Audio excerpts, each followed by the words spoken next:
ಜೈ ಶ್ರೀಮನ್ನಾರಾಯಣ. ನಾನು ಹೇಳುವ ವಿಶ್ಲೇಷಣೆ ರಾಮಾನುಜದಾಸ ಶ್ರೀಮಾನ್ ಗಟ್ಟು ವೇಣುಗೋಪಾಲ ಸ್ವಾಮಿಯವರ ರಚನೆಯಾಗಿದೆ. 18ನೇ ಅಧ್ಯಾಯ ಮೋಕ್ಷ ಸನ್ಯಾಸ ಯೋಗ, 12ನೇ ಶ್ಲೋಕ. ಅನಿಷ್ಟಂ ಇಷ್ಟಂ ಮಿಶ್ರಂಚ ತ್ರಿವಿಧಂ ಕರ್ಮಣಃ ಫಲಂ ಭವತಿ ಅತ್ಯಾಗಿನಾಂ ಪ್ರೇತ್ಯ ನ ತು ಸನ್ಯಾಸಿನಾಂ ಕ್ವಚಿತ್. ಓಂ. ಗೀತಾಚಾರ್ಯ ಶ್ರೀಕೃಷ್ಣ ಪರಮಾತ್ಮ ಅರ್ಜುನನೊಂದಿಗೆ ನಮ್ಮೆಲ್ಲರಿಗೂ ಮೋಕ್ಷ ಸನ್ಯಾಸ ಯೋಗವನ್ನು ಕಲಿಸುತ್ತಿದ್ದಾನೆ. ಪರಮಾತ್ಮ ಹೇಳುತ್ತಿದ್ದಾನೆ, ಅರ್ಜುನ, ಪ್ರತಿಯೊಂದು ಕ್ರಿಯೆಯು 3 ರೀತಿಯ ಫಲಿತಾಂಶಗಳನ್ನು ಹೊಂದಿದೆ. ಅವುಗಳೆಂದರೆ ಹಿತಕರ, ಅಹಿತಕರ ಮತ್ತು ಮಿಶ್ರ, ಅಥವಾ ಸ್ವರ್ಗ, ನರಕ ಮತ್ತು ಮಾನವ ಪ್ರಪಂಚ. ಯಾರು ಕರ್ಮಗಳನ್ನು ಮಾಡುತ್ತಾರೆಯೋ ಮತ್ತು ತಮ್ಮ ಕರ್ಮಗಳ ಫಲಗಳನ್ನು ತ್ಯಜಿಸುವುದಿಲ್ಲವೋ ಅವರು ಈ 3 ರೀತಿಯ ಫಲಿತಾಂಶಗಳನ್ನು ಅನುಭವಿಸುತ್ತಾರೆ. ಆದರೆ ಯಾರು ಕರ್ಮಗಳನ್ನು ಮಾಡುತ್ತಾರೋ ಮತ್ತು ಅವರ ಕರ್ಮಗಳ ಫಲಗಳನ್ನು ತ್ಯಜಿಸುತ್ತಾರೋ ಅವರು ಈ 3 ವಿಧದ ಫಲಿತಾಂಶಗಳನ್ನು ಇಲ್ಲಿ ಅಥವಾ ಮುಂದೆ ಎಲ್ಲಿಯೂ ಅನುಭವಿಸುವುದಿಲ್ಲ. ಅವರ ಕರ್ಮಗಳು ಅವರಿಗೆ ಯಾವುದೇ ಬಂಧನವನ್ನು ಉಂಟು ಮಾಡುವುದಿಲ್ಲ. ಹೀಗೆ ಹೇಳುವ ಮೂಲಕ ಶ್ರೀಕೃಷ್ಣ ಪರಮಾತ್ಮನು ಪ್ರತಿಯೊಂದು ಕರ್ಮಕ್ಕೂ ಶುಭ, ಅಶುಭ, ಮಿಶ್ರ ಫಲಗಳಿದ್ದು ಅದರ ಫಲಗಳನ್ನು ನಿರೀಕ್ಷಿಸಿ ಕರ್ಮಗಳನ್ನು ಮಾಡುವವರು ಮಾತ್ರ ಈ ತ್ರಿವಿಧ ಫಲಗಳಿಂದ ಪ್ರಭಾವಿತರಾಗುತ್ತಾರೆ ಮತ್ತು ಅವುಗಳಿಗೆ ಬದ್ಧರಾಗುತ್ತಾರೆ ಎಂದು ಸ್ಪಷ್ಟಪಡಿಸುತ್ತಿದ್ದಾನೆ. ಆದರೆ ತಮ್ಮ ಫಲಗಳನ್ನು ಅಪೇಕ್ಷಿಸದೆ ಕರ್ಮಗಳನ್ನು ಮಾಡುವವರು ಈ ತ್ರಿವಿಧ ಫಲಿತಾಂಶಗಳಿಂದ ಬಂಧಿತರಾಗುವುದಿಲ್ಲ ಮತ್ತು ಅವರ ಕಾರ್ಯಗಳು ಅಥವಾ ಅವರ ಕಾರ್ಯಗಳ ಫಲಿತಾಂಶಗಳು ಅವರ ಗುರಿಗೆ ಯಾವುದೇ ಅಡಚಣೆಗಳನ್ನು ಉಂಟುಮಾಡುವುದಿಲ್ಲ. ಅದು ಮೋಕ್ಷ. ಆದುದರಿಂದ ಕರ್ಮಗಳನ್ನು ಅವುಗಳ ಫಲಗಳನ್ನು ನಿರೀಕ್ಷಿಸುತ್ತಾ ಮಾಡುವುದರಿಂದ ನಮ್ಮ ಅಂತಿಮ ಗುರಿಯಾದ ಮೋಕ್ಷಕ್ಕೆ ಅಡೆತಡೆಗಳನ್ನು ಉಂಟುಮಾಡುತ್ತವೆ ಎಂಬುದನ್ನು ಅರಿತುಕೊಳ್ಳೋಣ ಮತ್ತು ಫಲಗಳನ್ನು ನಿರೀಕ್ಷಿಸದೆ ನಮ್ಮ ಕರ್ಮಗಳನ್ನು ಮಾಡೋಣ. ಶ್ರೀಮನ್ನಾರಾಯಣನನ್ನು ಪಡೆಯುವುದೇ ನಮ್ಮ ಜೀವನದ ಗುರಿಯಾಗಿಸಿ ಕೇವಲ ಶ್ರೀಮನ್ನಾರಾಯಣನನ್ನು ಮಾತ್ರ ಆಶ್ರಯಿಸುತ್ತಿರುವಾಗ ನಾವೆಲ್ಲರೂ ಶ್ರೀಕೃಷ್ಣ ಪರಮಾತ್ಮನ ಮಾತುಗಳನ್ನು ಶ್ಲೋಕದ ರೂಪದಲ್ಲಿ ಹಾಗೆಯೇ ಪುನರಾವರ್ತಿಸೋಣ. ಅನಿಷ್ಟಮಿಷ್ಟಂ ಮಿಶ್ರಂಚ ತ್ರಿವಿಧಂ ಕರ್ಮಣಃ ಫಲಂ ಭವತಿ ಅತ್ಯಾಗಿನಾಂ ಪ್ರೇತ್ಯ ನ ತು ಸನ್ಯಾಸಿನಾಂ ಕ್ವಚಿತ್. ಗೀತೆಯ ಸತ್ವ ಮತ್ತು 8 ಭಾಷೆಗಳು. ಶ್ರೀಕೃಷ್ಣ ಪರಮಾತ್ಮ ಉಪದೇಶಿಸಿರುವ ಶ್ರೀಮದ್ ಭಗವದ್ಗೀತೆಯ ಪೂರ್ಣಸತ್ವ. ಅಧ್ಯಾಯ 18, 65ರಿಂದ 70 ಶ್ಲೋಕಗಳಲ್ಲಿ 8 ಕಾರ್ಯಗಳನ್ನು ಮಾಡಬೇಕಾಗಿದೆ. ಶ್ರೀಕೃಷ್ಣ ಹೇಳುತ್ತಾನೆ, ಈ 8 ಕಾರ್ಯಗಳನ್ನು ಯಾರು ಅನುಸರಿಸುತ್ತಾರೋ ಅವರನ್ನು ನಾನು ಪ್ರೀತಿಸುತ್ತೇನೆ. ನಾನು ಆ ಭಕ್ತರನ್ನು ಎಲ್ಲ ವಿಧದ ಮಾರ್ಗಗಳಲ್ಲೂ ಸಂರಕ್ಷಿಸುತ್ತೇನೆ.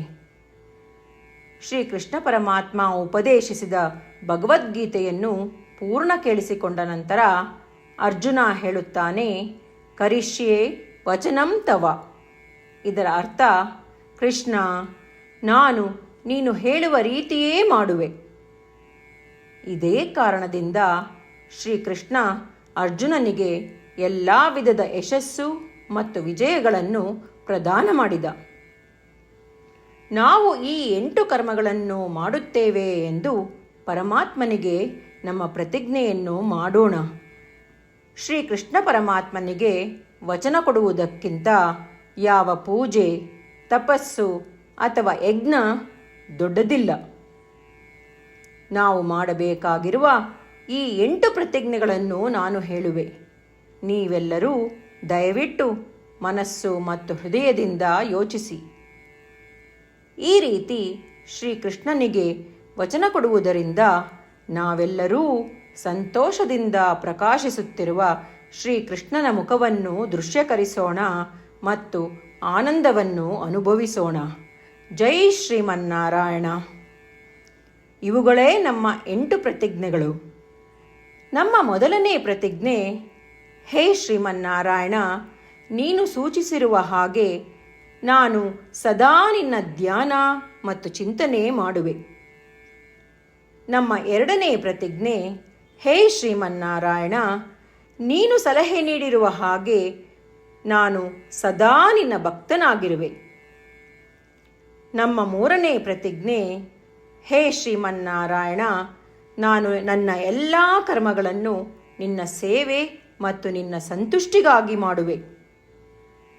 ನಮ್ಮ ನಾಲ್ಕನೇ ಪ್ರತಿಜ್ಞೆ, ಹೇ ಶ್ರೀಮನ್ನಾರಾಯಣ, ಅನುಸರಿಸಲು ನೀನು ಹೇಳಿರುವ ಹಾಗೆ ನಾನು ನಿನಗೆ ಸೇರಿದವನೆಂದು ಶ್ರೇಷ್ಠ ನಂಬಿಕೆ ಇದೆ ಮತ್ತು ನಾನು ಸದಾ 2 ಕೈಗಳನ್ನು ಜೋಡಿಸಿ ನಿನಗೆ ನಮಸ್ಕಾರ ಮಾಡುತ್ತೇನೆ ಮತ್ತು ನಿನ್ನನ್ನು ಪೂಜಿಸುತ್ತೇನೆ. ನಮ್ಮ 5ನೇ ಪ್ರತಿಜ್ಞೆ, ಹೇ ಶ್ರೀಮನ್ನಾರಾಯಣ, ನಿನ್ನ ವಚನಗಳನ್ನು ಸ್ಮರಿಸುತ್ತೇನೆ. ಮಾಮೇಕಂ ಶರಣಂ ವ್ರಜ, 18ನೇ ಅಧ್ಯಾಯ 66ನೇ ಶ್ಲೋಕ. ನೀನು ಹೇಳಿರುವೆ, ನಿನಗೊಬ್ಬನಿಗೇ ಶರಣಾಗಬೇಕು. ಶ್ರೀಮನ್ನಾರಾಯಣ, ನಿನಗೊಬ್ಬನಿಗೇ ಶರಣಾಗುವೆ. ನಮ್ಮ 6ನೇ ಪ್ರತಿಜ್ಞೆ, ಹೇ ಶ್ರೀಮನ್ನಾರಾಯಣ, ನಿನ್ನ ವಚನಗಳನ್ನು ಸ್ಮರಿಸುತ್ತೇನೆ. ಮಾ ಶುಚಃ, 18ನೇ ಅಧ್ಯಾಯ 66ನೇ ಶ್ಲೋಕ. ನೀನು ನಮಗೆ ಪುನರ್ ಆಶ್ವಾಸನೆ ನೀಡಿದ್ದೀಯ, ದುಃಖಿಸಬೇಡವೆಂದು. ನಾನು ಎಂದಿಗೂ ದುಃಖಿಸುವುದಿಲ್ಲ. ನಮ್ಮ 7ನೇ ಪ್ರತಿಜ್ಞೆ, ಹೇ ಶ್ರೀಮನ್ನಾರಾಯಣ, ನೀನು ಶ್ರೀಮದ್ ಭಗವದ್ಗೀತೆಯನ್ನು ನಮಗಾಗಿ ಉಪದೇಶಿಸಿ ಅನುಗ್ರಹಿಸಿ ಮತ್ತು ಆಶೀರ್ವದಿಸಿದ್ದೀಯ. ನಾನು ಕನಿಷ್ಠ 1 ಶ್ಲೋಕವನ್ನು ದಿನಾ ಪಠಿಸುವೆ ಅಥವಾ ಕೇಳಿಸಿಕೊಳ್ಳುವೆ ಎಂದು ನಾನು ಪ್ರತಿಜ್ಞೆ ಮಾಡುವೆ. ನಮ್ಮ 8ನೇ ಪ್ರತಿಜ್ಞೆ, ಹೇ ಶ್ರೀಮನ್ನಾರಾಯಣ, ನೀನು ಮನುಷ್ಯ ಸಮುದಾಯಕ್ಕೆ ಗೀತೆ ಉಪದೇಶಿಸಿದೆ. ನಾನು ನಿನ್ನ ಗೀತೆಯ ದೈವವಾಣಿಯನ್ನು ಗೀತೆಯ ಅರಿವಿಲ್ಲದಿರುವ ಭಕ್ತರಿಗೆ ಪ್ರಚಾರ ಮಾಡಲು ಪ್ರಯತ್ನಿಸುವೆ. ಹೇ ಶ್ರೀಮನ್ನಾರಾಯಣ, ನೀನು ಹೇಳುವ ಹಾಗೇ ಮಾಡುವೆ. ನಿನ್ನ ಇಚ್ಛೆಯಂತೆ ನಡೆವೆ. ನಾನು ನಿನಗಾಗಿಯೇ ಶ್ರಮಿಸುವೆ. ಶ್ರೀಮನ್ನಾರಾಯಣನಿಗೆ ದಿನಪ್ರತಿದಿನವೂ ನಾವು ನೀನು ಹೇಳಿದ ಹಾಗೇ ಮಾಡುವೆವು ಎಂದು ಮಾತು ಕೊಡುವುದೇ ಶ್ರೇಷ್ಠ ಪೂಜೆ. ನಾವು ನಮ್ಮ ಅಚಲವಾದ ನಂಬಿಕೆಯಿಂದ ಅವನಿಗೆ ನಮ್ಮ ಪ್ರತಿಜ್ಞೆ ಮಾಡೋಣ. ಶ್ರೀಮನ್ನಾರಾಯಣ, ಕರಿಷ್ಯೆ ವಚನಂ ತವ. ಶ್ರೀಮನ್ನಾರಾಯಣ, ನೀನು ನುಡಿದಿರುವ ಹಾಗೇ ನಡೆವೆ. ಸರ್ವಂ ಶ್ರೀಕೃಷ್ಣಾರ್ಪಣಮಸ್ತು. ಜೈ ಶ್ರೀಮನ್ನಾರಾಯಣ. ಅನಿಷ್ಟಂ ಇಷ್ಟಂ ಮಿಶ್ರಂಚ ತ್ರಿವಿಧಂ ಕರ್ಮಣಃ ಫಲಂ ಭವತಿ ಅತ್ಯಾಗಿನಾಂ ಪ್ರೇತ್ಯ ನ ತು ಸನ್ಯಾಸಿನಾಂ ಕ್ವಚಿತ್. ಓಂ. ಅನಿಷ್ಟಮಿಷ್ಟಂ ಮಿಶ್ರಂಚ ತ್ರಿವಿಧಂ ಕರ್ಮಣಃ ಫಲಂ ಭವತಿ ಅತ್ಯಾಗಿನಾಂ ಪ್ರೇತ್ಯ ನ ತು ಸನ್ಯಾಸಿನಾಂ ಕ್ವಚಿತ್.